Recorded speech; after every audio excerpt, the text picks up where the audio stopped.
أعوذ بالله من الشيطان الرجيم زجوه زجوه زجوه سفري كوبرت زجوه زجوه زجوه أدم برجت فالو فالو فالو نمازي أشتريت فالو فالو فالو مزمر شبيت فالو فالو فالو نمازي أشتريت. Shikues të nderuar, selam aleikum. Ja, pra vazhdojmë me emisionin ton Merr Frim, edicioni special për muajin e bekuar të Ramazanit. Ndërsa sot e kemi për mysafir Hoxhën e nderuar Remzi Isaku. Mirë se erdhe Hoxhë nderuar. Mirë se e gjetëm. Si temë Hoxha kum zgjedh koncepti i edukimit në Islam dhe rëndësia e familjes. Atëherë, si pyetje e parë është familja bërthame e shoqërisë, çfarë përgjegjësie kemi?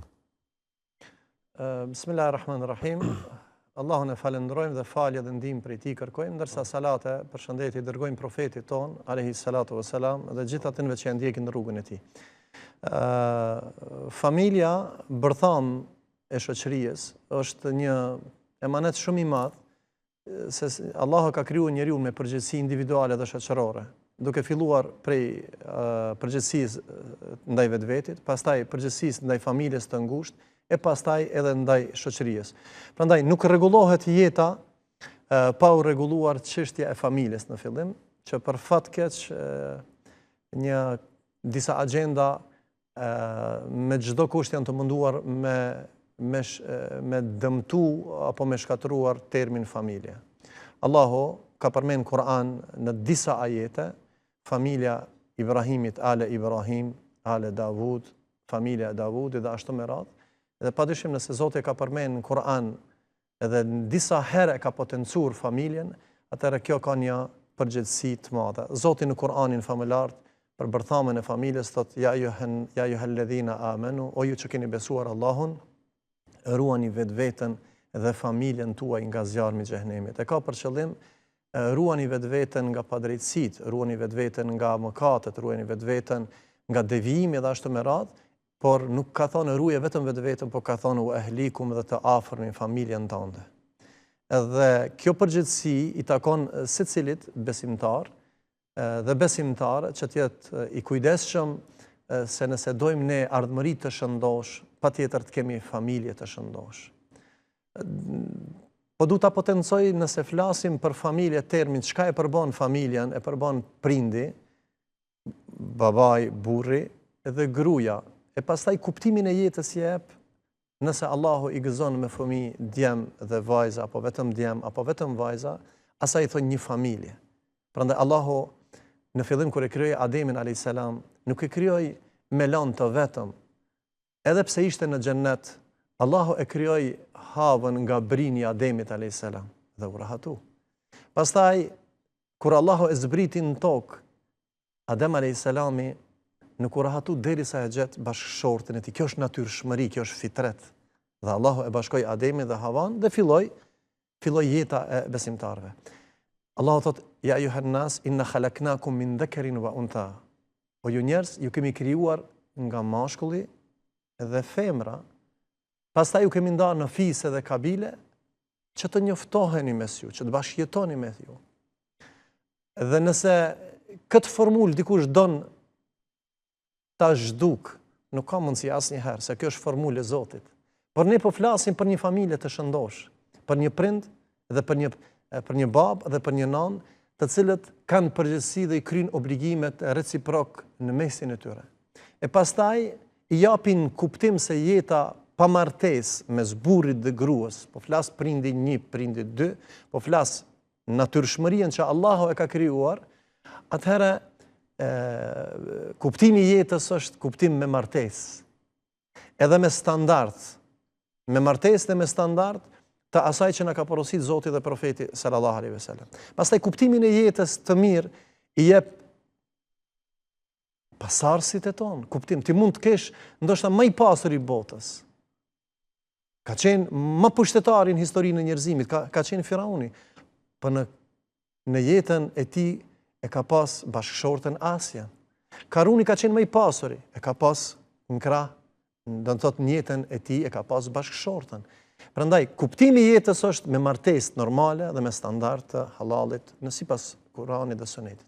E pastaj fryti dhe bereqeti që lind nga mawaddatan wa rahma, nga dashuria dhe nga mëshira e Allahut, i jep kuptim hala më të gjanë që Allahu Azza wa Jall njeriun e nderon me dhurrijet, me pasardhës që jep kuptimin hala më të gjanë. Ti mund të jesh më i pasuri nëse nuk ke fëmijë, kuptimi i jetës nuk është tamam.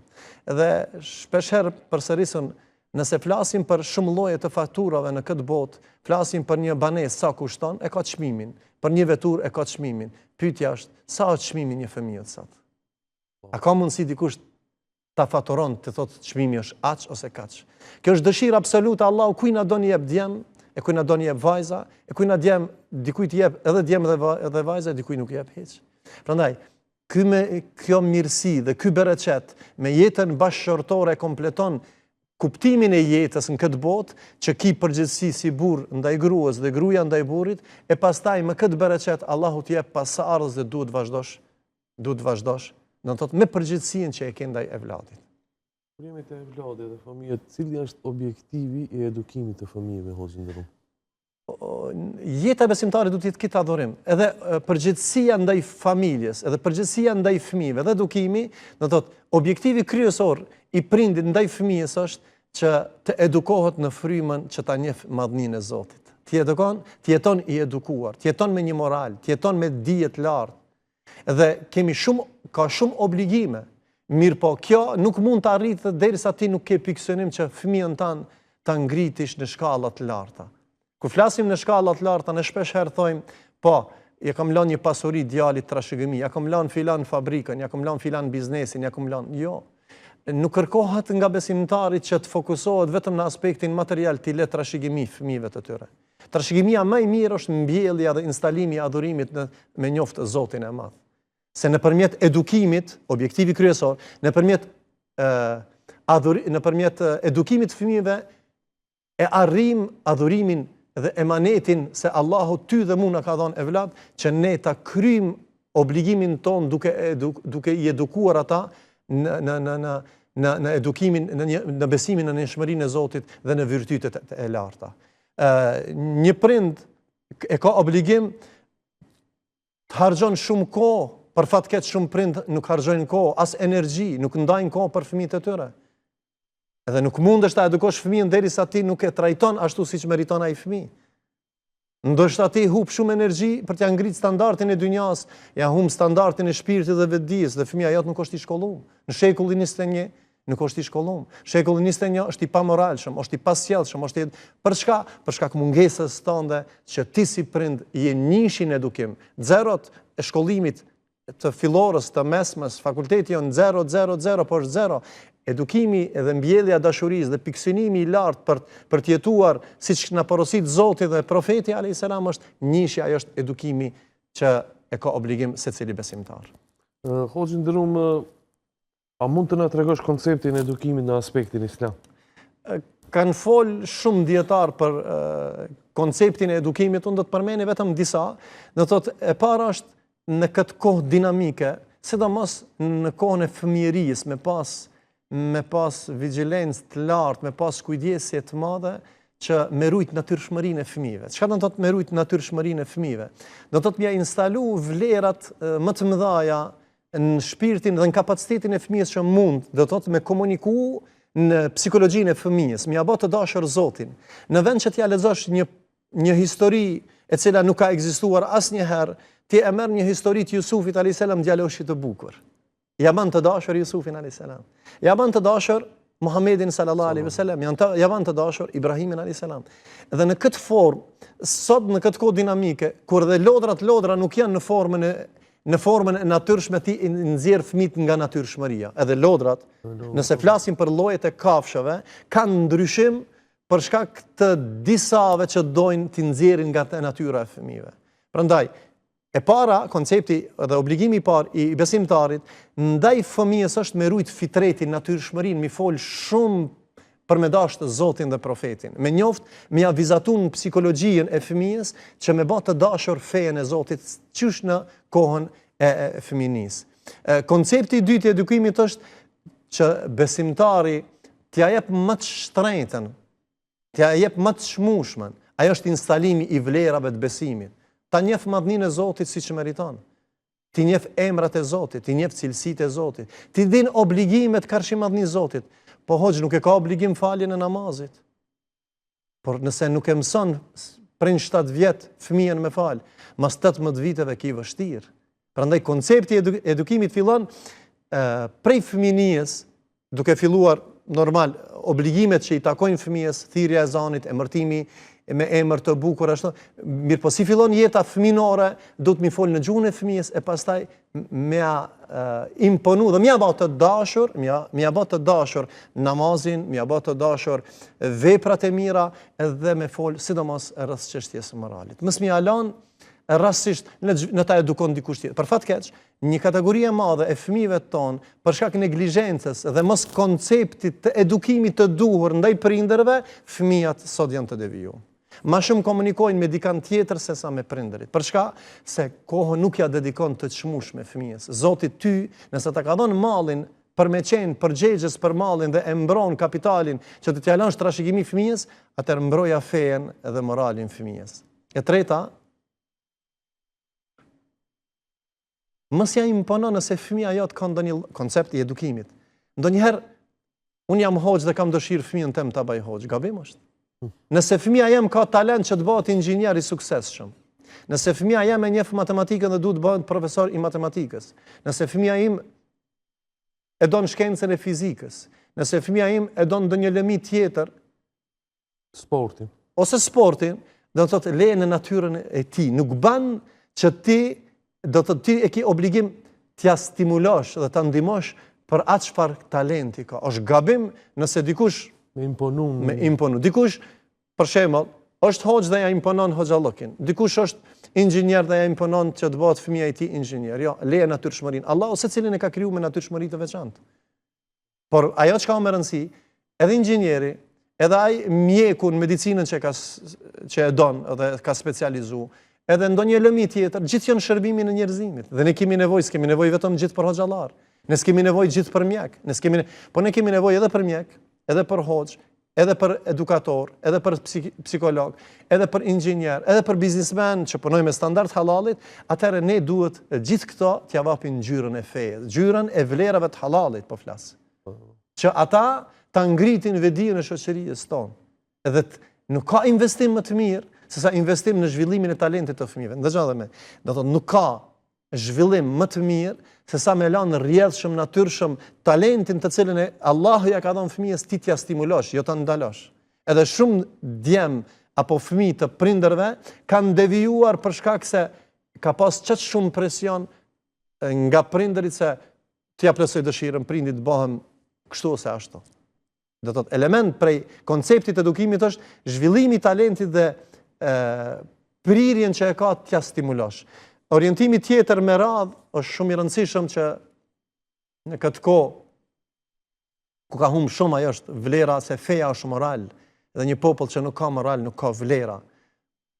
Gjyshtë e tanë ndoshta nuk kanë pas shumë shkollë, po kanë pas shumë dinjitet dhe kanë pas shumë moral të lartë, kanë pas turp. Atëherë koncepti i edukimit është instalimi i kësaj vlerës më të shtore, e cila është ngritja e moralit, virtytit më të lartë. I tha pejgamberi sallallahu alaihi wasallam hadith wa innaka la ala khuluqin adhim, kjo është ajet, ty o Muhammed kemi dhënë moralin më të përsosur. E nëse jemi na me moral të mirë, këtë moral duhet t'ja interpretosh fëmijës tënd, që ai të ketë turp, ai të ketë sjellje, të ketë kontroll në gjuhën e tij, të ketë kontroll në sjelljen me prind, në sjelljen me profesorët, ku është sjellja e studentëve dhe nxënësve sot dhe para 30 viteve. Ku është raporti? Sot i kthehet fjala prindit, sot i kthehet fjala profesorëve, sot i kthehet fjala ndoshta disa xhallarëve, edhe debatojnë me muhabete të kota dhe pa argumente. Pse se s'ka turp, s'ka moral. Prandaj prej konceptit të edukimit është, do të thotë ngritja apo instalimi i vlerës dhe virtytit më të lartë, ajo është morali. Është prej konceptit të edukimit elementi 5 dhe du ta përfundoj për mos më zgjat këtë element, është shumë e rëndësishme se ndonjëherë ne prindërit kemi dëshirë që të kemi rezultat Shumë të shpejt. Nëse e merr një gur dhe jep me fuqi të madhe me që kanë, ata mund ta thesh ta ndash në gjys. Shumë fëmijët tonë janë të thym nga prindërit, nga mosdia dhe forma e këtij koncepti, mungesa. Një gur i mirë dhe një gur i fortë, një gur e cila ka brumin shumë të fortë, jepja formën e duhur, por me artin tanë duke e gdhen ngadalë, dhe jep formën e duhur. Prandaj arroganca në raport me fëmijët e tanë dhe mos komunikimi edhe mos humbja energjisë dhe kohës vjen në moment që unë du një rezultat superior me një moment caktuar. S'mund të bëhesh i mençur për një moment, as fëmijën tanë se ne marrin për një moment. S'mund të bëhesh për një moment shumë i devotshëm, po duhesh kohë të gjatë. Edhe ngritja e vëllezërve tonë duhet me gradualitet, duke instaluar vlerën e diturisë, duke instaluar vlerën e moralit, duke instaluar vlerën dhe dashurinë për popullin e tij, për familjen mbi të gjithash, e pastaj edhe për popullin e tij. Këtë kjo vjen me gradualitet ngadalë. Shumë mirë e shpjegove si gurin kur e gdhen, ka dalë. Po. Atëherë Hoxhë, cilët janë shkaqet për përmirësimin e edukimit të fëmijëve? E para është du të me pas shumë dert. S'munesh me ndryshu gjendjen e fëmijëve dhe pasardhësve tu derisa nuk e kije dert. Prandaj, e para interesi dhe derti, unë e kam dert për edukimin e fëmijëve, ata e tregon me veprimtarinë tonë dhe me kujdesin se sa jep kujdesin ndaj fëmijëve tu. Po unë do të filloj, sidomos në aspektin fetar, elementi i parë është ashtu na ka mësuar Ibrahimi a.s., ashtu na ka mësuar Zakaria a.s., ashtu na ka mësuar gjithë profetët e Zotit që kanë bërë dua për pasardhësit e tyre, për evlatët e tyre. Një prej elementeve shumë të rëndësishme është lutja, që ta lutish Zotin që të jepë dhurrijetën tayyibe, të jetë pasardhës të khairit dhe të dobishëm, që ata të jenë të dijshëm, të jenë të moralshëm, edhe të shërbejnë familjen dhe shoqërinë. Se gabim është me menun të baj djalin tem që ai të më shërben mu. Kjo është gabim. Besimtari du të bën evladin e tij, qof djalë, qof vajzë, të jetë në shërbimin e familjes dhe të tjerëve. Edhe kjo është që Islami nuk është fe individuale dhe fe e egoizmit, unë për vete dhe pik. Jo, Islami është për veti dhe për ngjeti dhe për të tjerët. E prandaj, besimtari ndonjëherë i merr sebepet po të mungon duaja, lutja. Prandaj suksesi nuk vjen vetëm nga mundi dhe të jep kontributin nuk ka bereqet. Nuhi a.s. e ka thirr djalin e tij edhe ka thirr 950 vite me radhë njerëz në fe, po nuk është udhëzu Nuhi a.s. Djali Nuhit a.s. Kjo është kader prej përcaktimeve dhe ka urtësitë e Zotit. Por asnjëherë nuk është ndalë nga lutja. Edhe gjithë profetët tjerë, e ne kemi shembullin më të mirë të profetët. Prandaj, shpesh herë rezultati vjen nga duaja, nga lutja, kur mos i mallko fëmijët. Pse? Se ka pasoja të mëdha. E trishton shpirtin, zemrën e tij. Dhe besimtari në asnjë moment, me gjithë mëkatin që e bën fëmia, ti nuk ke nevojë dhe nuk fiton asgjë nga mallkimi, vetëm humb veten dhe familjen dhe fëmijën tënd. Gjua besimtarit nuk mallkon. Gjua besimtarit nuk e shëmton bereqetin e tij, fëmijën e tij. Gjua besimtarit vetëm se bën lutje. Dhe gjua më e mirë është ajo gjuha e cila lut. Kemi shumë shembuj, në të cilën 14 vite me radhë ka qenë i devijuar një prej djemve të baballarëve të devotshëm. Derisa i ka marrë gjitha sebepet shkaqet. I burgosur në burg me gjitha krimet që i ka bë. Por Zotin e ka njoft, ka bë krim të epshit. Pas 14 viteve me radhë, në burgin e tij e mëson Kur'anin. Në burgin e tij bëhet ligjërues, khatib dhe fal xhumat. Kur ta mbaron dënimin e burgit, kthehet te baba i tij dhe thot: "O bab, un jam filani, djali jot, jam pendu te Zoti. Allahu nëpërmjet kësaj sprove më pastroi, e mësova Kur'anin në burg, e udhëzova, thot po e ndjej një sen se lutjet e tua janë kanë shkak për udhëzimin tëm." 14 vite me radhë ka përvlu shpirtin, në asnjë moment se ka mallku. Ama 14 vjet në pjesën e tretë natës ka thonë: "O Zot, udhëzoj evladin tëm dhe evladet e muslimanëve." Një moment duhet. E prandaj prej formës të edukimit ose disa shkaqe të edukimit është që besimtari të lutet shumë. Edhe kjo është temë e gjanë, po në pika të shkurta do të du të fokusohet. Edukimi i fëmijëve bëhet e para me lutje. E dyta, edukimi i dytë bëhet me sjellje. Fëmia e interpreton atë çka e bën prindi. Janë disa momente në aspektin psikologjik kur fëmia bën krim dhe bën ndonjë bela në shtëpi, i mshon masës, i mshon tokës edhe se ti se ke bë ti po e ka bë. Do thotë e mëson gënjeshtra, e mëson me mashtru fëmijën. Nëse ti shan, fëmia jote mund me fol fjalë të mira. Nëse ti ofendon fëmia jote, prandaj ti duhesh me qenë shembull i gjallë i një ërneki të mirë, i një prindut me edukat të lartë, me një sjellje, sidomos para fëmijëve, se fëmia logjika e tij është e pastër, fitreti i tij është i pastër, ai vetëm fillon të injizu. Prandaj nuk ka irnek më të mirë. Allah e ka thënë profetin alayhis salam shembullin më të mirë, uswatun hasana. Por për fëmijën në shtëpi është prindi. E ne e marrim shembullin e profetit që duhet të jesh shembulli më i mirë për fëmijën tënd. Me sjelljen e të shprehurit, me sjelljen tënde edhe me kujdesin e veçantë mos e nënçmo fëmijën. Ndëgjoje deri në fund, pastaj përmisoje ngadalë. Foli fjalë të amla, fjalë të mira dhe bënja të dashur edhe Zotin, edhe profetin edhe. Prandaj me sjellje të mirë. Hoxh, duaja dhe sjellja, a vetëm këto jo ka shumë. Ushqimi halal. Ndonjëherë ne nuk kujdesemi dhe hoxh, çka ku mban që fëmia më ka dalë haram, i ke ushqim me haram. Dhe prej formës të devijimit të fëmijëve është me pas kujdes me çka i ushqen. Të partë tonë, gjyshallarët e tonë, i kanë edhe cilësien edhe formën, edhe cilësien e ushqimit, por edhe formën e furnizimit e kanë filtru mirë, a është halal, a është me kamat, a s'është me kamat, a është e pastër, a nuk është e pastër. Dhe i kanë ushqy e vlat. Ndoshta frigoriferat tonë dhe ushqimi ka qenë shumë më pak, po ka pas shumë bereqet dhe fëmijët e tonë i kanë ushqy me halal. Sot nuk i intereson.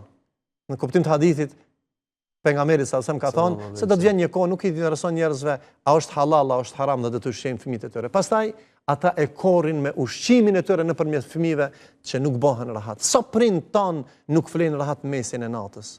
Djalin ku e ka? E ka janë kazino, janë alkohol, janë prostitucion, janë. Për shka? Se s'ja ka dhënë hakin fëmijës. Mos e prit që fëmia ta jep hakun ty derisa ti nuk ja ke dhënë fëmijës hakun. Derisa ti nuk je lut për te, derisa ti nuk e ke edukuar atë dhe derisa ti nuk e ke ushqy me halal. Prandaj ushqimi halal është një prej shkaqeve shumë të rëndësishëm që e ndihmon procesin e edukimit të fëmijëve, ushqimi halal. Për elementeve tjera është dhënia e lëmoshës. E sadakas, se ne mendojmë ndonjëherë, hoqë sadakas e Allah i më çon në xhenet. Nëpërmjet sadakas, Allahu përveç që e largon hidhërimin e tij, e shuan hidhërimin e tij ndaj ty. Allahu shton bereqetin. Nëpërmjet sadakas, Allahu t'i ruan pasardhësit e tu. Si? Ka thënë Hasan al-Basri rahimahullahu taala, edukoni fëmijët e juve me sadaka. Edukimi me sadaka, në çfarë lidhje ka? Se ti që jep dikujt sadaka, ai thot Zoti të rujt e vlat dhe bën lutje. Ti ja ke largu një hidhërim, ti ja ke largu një breng, ti ja ke largu një telashe. Njeriu i cili ka pas nevojë për pasurinë tënde, ti me pasurinë që Allahu ta ka dhënë emanet, ti e menaxhon dhe jep sadaka. Allahu një breng që ja ke hek dikujt, Allah ta hek brengën me vladin tënd. Ka shku mendja kjo? Dhënia e lëmoshës ka një domethënie shumë të madhe në edukimin në fenë Allahut subhanahu wa taala ndaj fëmijëve. Për fat keq koha shumë e shtrenjtë prej sebepeve shumë të rëndësishëm që u potencua pak më herët është ndarja e kohës, sa ndon kohë për fëmijën tënd. Sa ndon kohë, sa ndon energji për kohën tënd. Nëse ndon kohë për biznesin 12 orë, edhe në 2 natës i përgjigjesh partnerave, a e çon 12 natës me pa evladin a e kin shtëpi? Apo e kin vend devijum? Nëse ti e ruan sefin tënd dhe pasurinë tënde, Allah i ta ka dhënë një pasuri e cila ka emrin evlad, e ka fëmijë. A din kodin e tij? A din kodin e komunikimit, kodin e biznesit edhe numrave për ta mbyll pasurinë e din? Kodin për ta ruajtur moralin e fëmijës, a e ke gjithë kodin? Po nëse nuk ke lyp ndihmë nga njerëz të mequr, nga psikolog, nga xhallar, nga pedagog që e njohin dhe lyp ndihmë që ta edukosh fëmijën tënd. Ku ka sen më të çmueshëm se evladit që Allahu ta ka dhënë emanet dhe ti nuk ke kohë për evladin. Ti nuk ke kohë për ta menaxhuar dhe për ta stimuluar ata që të bëjnë vepra të mira dhe ashtu me radhë. Ndaj kohë se me kohë e edukon fëmijën. Pastaj starto me iman me fëmijë. Foli shumë për iman. Nuk ka sen që e afron njeriu në edukim se sa besimi në Zotin që duhet përmendet shumë se Allahu në shumë vende e përmend imanin, besimin në Kur'an. Se pa iman, pa besim nuk ka asgjë.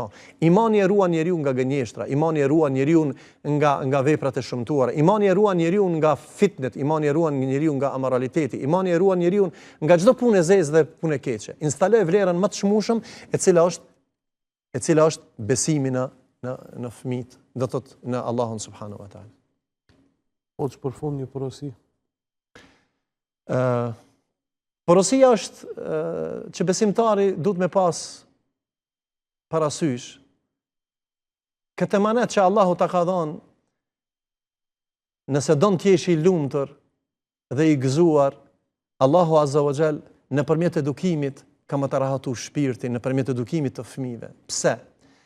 Se me edukim ndaj fëmijëve e rahaton veten dhe bashkëshortën, flen rahat. So prind nuk flen rahat për shkak mos edukimit të duhur ndaj fëmijëve të tyre.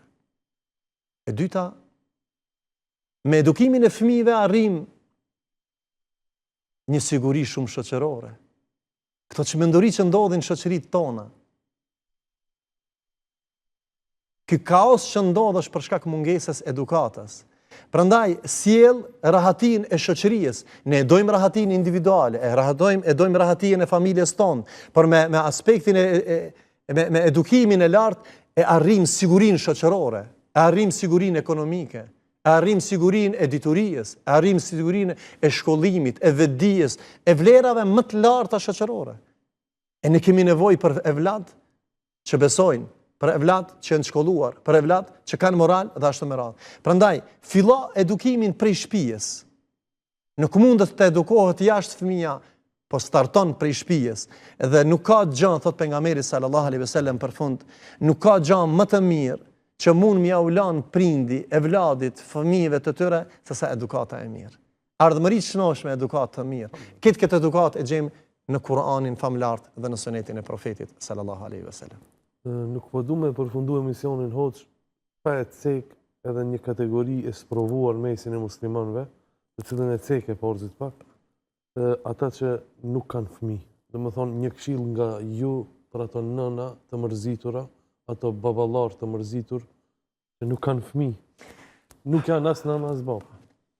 Jeta është me sprova dhe me sfida. Allahu i madh thot në Kur'anin famëlar se dikujt i jep djem dhe vajza, dikujt i jep vetëm djem, dikujt vetëm vajza, e dikujt nuk i jep as pak.